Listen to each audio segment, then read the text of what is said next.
देखो आज की क्लास है एसएससी जीडी के लिए, एसएससी जीडी की और एनटीपीसी के प्रीवियस क्वेश्चन और ग्रुप डी के भाई मॉडल क्वेश्चन कराए जाएंगे, ठीक है ना।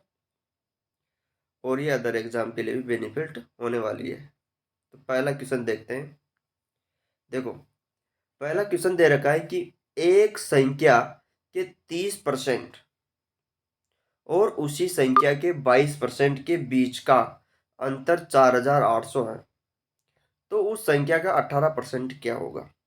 अब देखो भाई, माना कि वो संख्या x है, ठीक है। तो x का 30%, तो 30% लिख दो 30/100, सही है ना, बिल्कुल। और उसी संख्या के 22% के बीच का अंतर, तो माइनस कर दो उसी संख्या के 22, तो -x गुणा 22/100 बराबर कितना है, 4800। क्वेश्चन में क्या रखा है, ठीक है। हल करो। हल करने के लिए क्या करना है, देखो या तो इनको काट दो, तो x दोनों में कॉमन है और 100 कॉमन है, तो x/100 कॉमन ले लेता हूँ मैं, तो x/100 तो कॉमन ले लिया मैंने। बचा क्या है, बच गया 30 माइनस का 22 बराबर 4800। बोलो हाँ या ना, सही है ना। अब बचा, अब देखो 30 में से 22 गया तो कितने बच गए, 8। तो ये हो जाएगा 8x/100 बराबर 4800। अब देखो x बराबर क्या होगा, तो x बराबर हो जाएगा ये 4800 अपॉन ये 8 गुणा में जो तो भाग में चला जाएगा और ये गुणा 100 हो जाएगा इधर। 8 से कितनी बार कट गया, 6 बार, तो ये हो गया 600। 600 और 600 ये हो गया x बराबर 6000, 60,000 हो गया, 60,000। अब देखो आगे क्या कर रहा है कि उस संख्या का, तो संख्या कितनी है तुम्हारे पास में, 60,000। 60,000 का कितना 18% कितना होगा, तो 18/100 कर दो, सही है ना।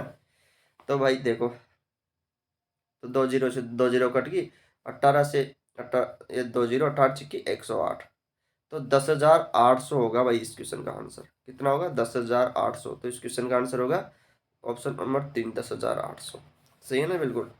आगे देखो अगला क्वेश्चन।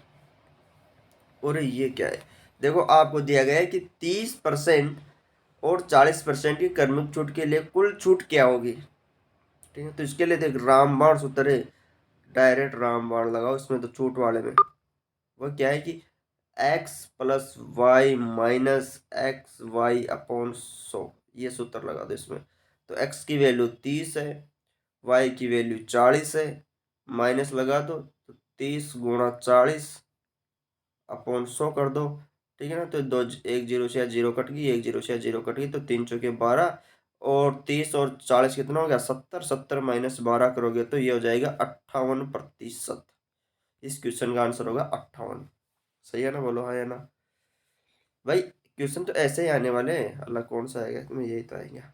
अब देखो और अब देखो औसत का क्वेश्चन क्या है। क्वेश्चन क्वेश्चन कह रहा है कि एक क्रिकेट टीम में 11 खिलाड़ी और प्रशिक्षक की औसत आयु 18 वर्ष है, ठीक है। यदि प्रशिक्षक की आयु को सम्मिलित नहीं किया जाए तो औसत 1 वर्ष कम हो जाता है। औसत क्या हो जाता है भाई, औसत 1 वर्ष कम हो जाता है, ठीक है। तो प्रशिक्षक की आयु ज्ञात करनी है। अब देखो इस क्वेश्चन को मैं दो तरीकों से बताऊंगा। पहला क्वेश्चन तो कि कितने व्यक्ति है, 11 खिलाड़ी और प्रशिक्षक, तो कितने हो गए, 12 होए कि नहीं होए ना। जिनकी औसत आयु कितनी दे रखी है, 18। औसत का मतलब होता है कि औसत होता है राशियों का कुल योग बटा राशियों की संख्या। तो राशियों का, तो औसत 18 दे रखा है और राशियों की संख्या ये दे रखी है, तो राशियों का योग कितना हो जाएगा, दोनों गुणा कर लो। तो अपन 18 और 12 गुणा करेंगे तो 12×8 = 96, सही है ना। और असल का 9, तो 12×9 कितना हो गया, 21, तो 216। तो ये कुल योग हो गया, मतलब उनका औसत का। अब आगे क्या कर रहा है, देखो यदि प्रशिक्षक की आयु को सम्मिलित नहीं किया जाए तो औसत 1 कम हो जाता है। तो पहले मतलब प्रशिक्षक, तो अब कितने रह गए भाई, अब तो 11 ही रह गया ना। तो 11 रह गया और औसत कितना रह गया, 17, सही है ना। 17 रह गया, तो 11 को 17 से गुणा कर लो, तो 11×7 = 77। असल का 7, 11 और 7 हो गया 18। सही है ना। अब देखो, अब प्रशिक्षक की आयु आएगी, इनको घटा दो, घटा दे प्रशिक्षक की आयु हो जाएगी। तो 16 में से 7 गया तो 9, 8 10 में से गया तो ये तो 29, तो ये 29 वर्ष इसका आंसर है भाई इस क्वेश्चन का। ठीक है ना। अब देखो एक और तरीका है इस क्वेश्चन को करने का, वह तरीका ये है, यही बता देता हूँ मैं इसको। अब देखो, थोड़ी सी देर में खुद गायब हो जाता हूँ, ऐसा करता हूँ। देखो, वह कह रहा है कि 11 खिलाड़ियों और प्रशिक्षक की औसत आयु 18, तो 11 रे कितने हो गए 12, तो 12 की आयु कितनी है रे भाई 18 है। ठीक है ना। यदि प्रशिक्षक की आयु को सम्मिलित नहीं किया जाए तो औसत 1 वर्ष कम हो जाता है। तो 12 से कितने रह गए 11, और ये 17। अब देखो यार रेटी खींच तो ऐसे की ऐसी, सही है ना। तो यहाँ तो एक की कमी आ रही है और यहाँ भी एक की कमी आ रही है। तो इस एक को इस 17 से गुणा कर दो, तो -1 गुणा 17 कर लो, और इस एक को इस 12 से गुणा कर लो, तो -1 गुणा 12 कर लो। तो कितना हो गया, तो ये तो माइनस का 17 और ये माइनस का 12, दोनों को ऐड कर लो, तो 12 और 17 कितना हो गया 29। तो इस क्वेश्चन का आंसर भी क्या होगा रे भाई 29 ही होगा। सही है ना। तो इसलिए इस क्वेश्चन का आंसर होगा 29। तो एक तरीका तो ये है कि 12 से पहले औसत माना कि 12 परिणाम थे, 12 संख्या थी, कोई भी मान लो 12 का औसत 18 था, फिर 11 रह गई, तो औसत में एक की कमी आएगी, तो एक को तो इस 17 से गुणा कर दिया, और फिर औसत में कितनी की कमी आई एक की, तो एक को इस 12 संख्या से गुणा कर दो पहले वाले से, और क्या यही तो है।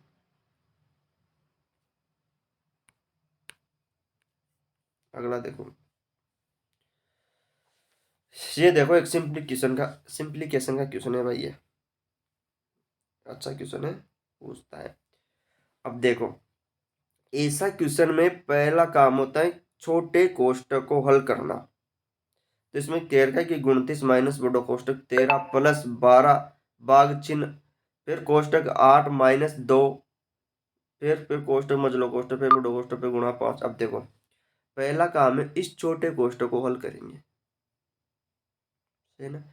तो भाई 8 में से 2 गया तो कितना बच गया 6, और यहाँ दे रखा था 12।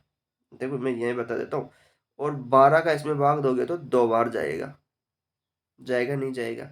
फिर 2 को इस 13 में जोड़ोगे तो 15 हो जाएगा, तो ये हो गया 29 माइनस, तो 2 जोड़ते हैं 15 हो गया। यहाँ तक तो ठीक है ना। और ये कोष्टक कट गया गुणा।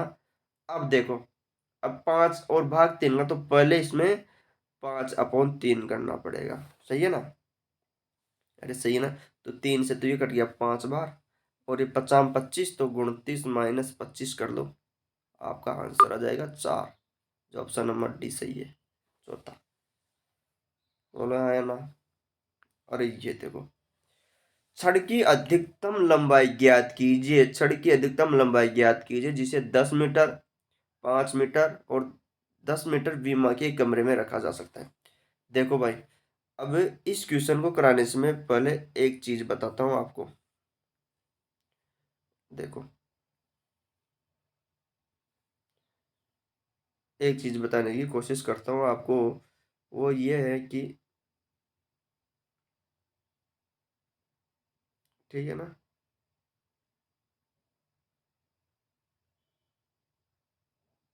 देख जा,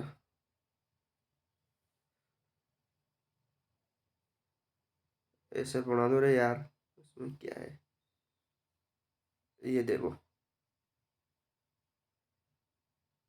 हाँ तो सही है ना, बन गया जो बनना चाहिए, ज्यादा चित्र तो ना आवे, बनाने में पेंटिंग कमजोर है भाई। तो ये क्या है, गनाब है, सभी को पता है तो भाई गनाब है। मान लेते हैं इसकी लंबाई, गनाब की लंबाई जो है एल है, एल इसकी लंबाई है, और इसकी चौड़ाई, जो चौड़ाई है वो बी है, और जिसकी ऊंचाई मान लेते हैं एच। अब देखो, इसमें 4 5 सूत्र हो। पहला तो होता है इसका आयतन, आयतन भी पूछ सकता है आपसे। तो आयतन क्या होता है, तो आयतन होता है तीनों को गुणा कर दो, लंबाई को, चौड़ाई को और ऊंचाई को। तो लंबाई L गुणा B गुणा H, ये तो हो गई लंबाई। अब इसका होता है एक होता है पार्श्व पृष्ठीय क्षेत्र, पार्श्व पृष्ठीय पृष्ठ का क्षेत्रफल। तो वो क्या होता है, वो देखो, वो होता है 2 कोष्टक L प्लस B और गुणा H, मतलब लंबाई को चौड़ाई को जोड़ दो और उसका दोगुना करके ऊंचाई से गुणा कर दो। ये तो हो गई इसकी बात। अब आती है इसका कुल पृष्ठीय क्षेत्रफल। एक होता है इसका कुल पृष्ठीय क्षेत्रफल, कुल पृष्ठ का क्षेत्रफल, वो होता है कि 2 कोष्टक LB BH प्लस HL। हाँ, ये याद रखना ना, ये तो शायद सभी को पता है। ये तो हो गया इसका पृष्ठीय क्षेत्रफल। अब एक चीज और आती है इसमें, वह है इसकी विकर्ण। एक आता है इसका विकर्ण, तो मैं विकर्ण को बता देता हूँ। यह विकर्ण विकर्ण को प्रेजेंटेशन करते हैं D से। ये होता है अंडर रूड L का स्क्वायर प्लस B का स्क्वायर प्लस H का स्क्वायर। ये विकर्ण हो गया। तो देखो बड़े भाई, तो आपसे क्या पूछा गया है कि छड़ की अधिकतम लंबाई बतानी है। तो छड़ की अधिकतम लंबाई क्या है, विकर्ण पूछ रहा है। छड़ की अधिकतम लंबाई पूछेगा तो अधिकतम से अधिकतम के लिए विकर्ण निकालना है। तो विकर्ण तो वही कि L का स्क्वायर प्लस B का स्क्वायर प्लस H का स्क्वायर। तो आपको दिया गया है L कितना है 10, 10 का स्क्वायर करोगे तो 100। B कितना है 5, 5 का स्क्वायर करोगे तो 25।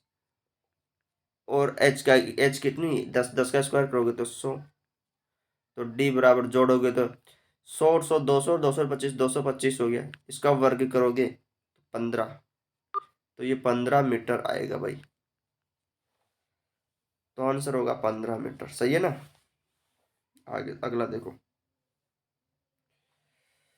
अरे ये है जबरदस्त क्वेश्चन। तो क्या कहना है देखो ध्यान से। राहुल के पास एक थैले में 1 रुपये, 50 पैसे, 25 पैसे के सिक्के हैं। अच्छी बात है। और सिक्कों की संख्या का अनुपात 1 अनुपात अनुपात 1 अनुपात 2 अनुपात 1/3 है। यदि राहुल के पास कुल 1120 रुपये है, तब 25 पैसे की सिक्कों का कुल मूल्य कितना होगा। ठीक है ना। तो भाई देखो रे, क्वेश्चन मूल्य रुपया का तो कितना दे रखा है 1 रुपया, रेशियो 50 पैसे का और 25 पैसे का। ठीक है। अब देखो, अब मैं सारा ने पैसे पैसे में कन्वर्ट कर लेते हैं। तो 1 रुपये में कितने हो गए 100 पैसे, और ये 50 पैसे और ये 25 पैसे। ठीक है। अब सिक्कों का मूल्य कितना दे रखा है, सिक्कों का मूल्य दे रखा है इसने 1/1/2 अनुपात 1/3 दे रखा है ना। अब देखो, इस अनुपात को, मतलब अनुपात जो बट्टे में होता है ना, उसको भिन्न वाले को मतलब सीधी सिंपल तरीके में बदल लिया जाता है। बदल देने से सही होता है, मतलब कैलकुलेशन करने में दिक्कत नहीं आएगी अभी। तो मैं एक काम करता हूँ, इनको सही तरीके से बदलने के लिए इनका एलसीएम ले लेता हूँ नीचे वाले का। तो नीचे वाले का 2 और 3 का एलसीएम लूंगा तो 6 आएगा। 6 से पूरी को गुणा कर दूंगा तो ये तो 6 हो जाएगा, और ये 3 हो जाएगा भाई। हो गया ना, 6/2 तो 3 हो गया, और 6/3 2 हो गया। अब देखो,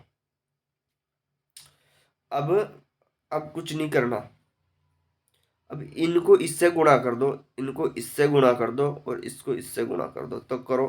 तो ये तो करोगे तो ये तो हो जाएगा 100 को 6 से गुणा किया तो 600, रेशियो 50 को 3 से गुणा किया तो 150, रेशियो, और 25 को 2 से किया तो 50।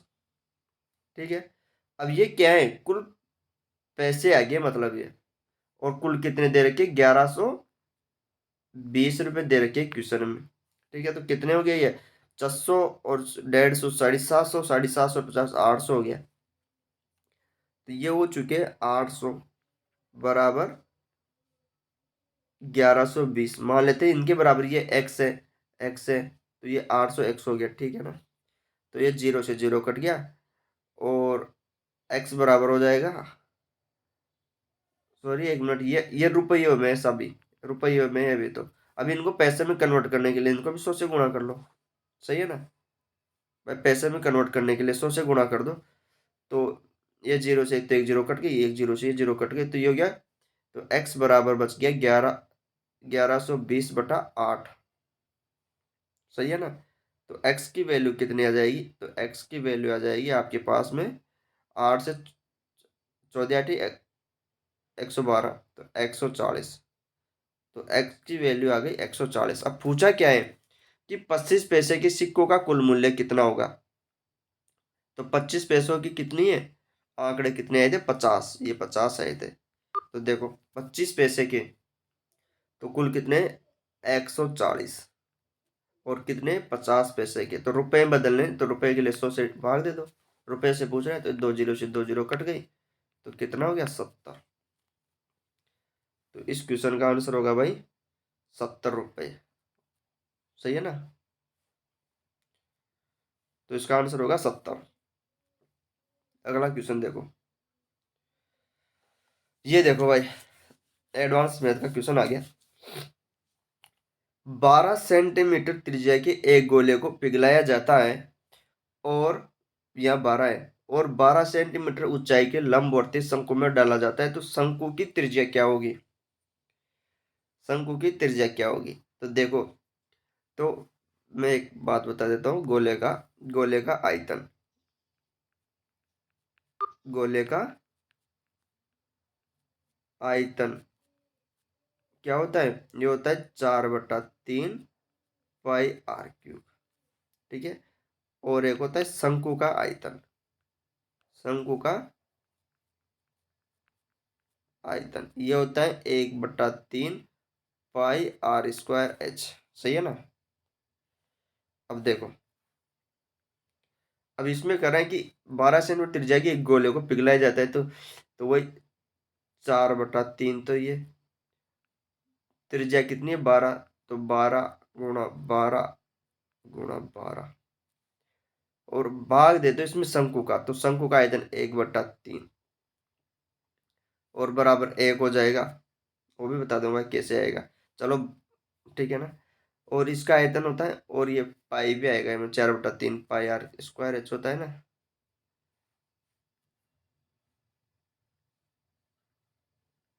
ये देखो 4/3 पाई आर क्यूब, ठीक है। चलो चलो इसको देखो भाई, गोले का आयतन और शंकु का आयतन बराबर है, तो गोले का आयतन में शंकु के आयतन का भाग दे दो, जिससे आप त्रिज्या निकल जाएगी, बराबर त्रिज्या।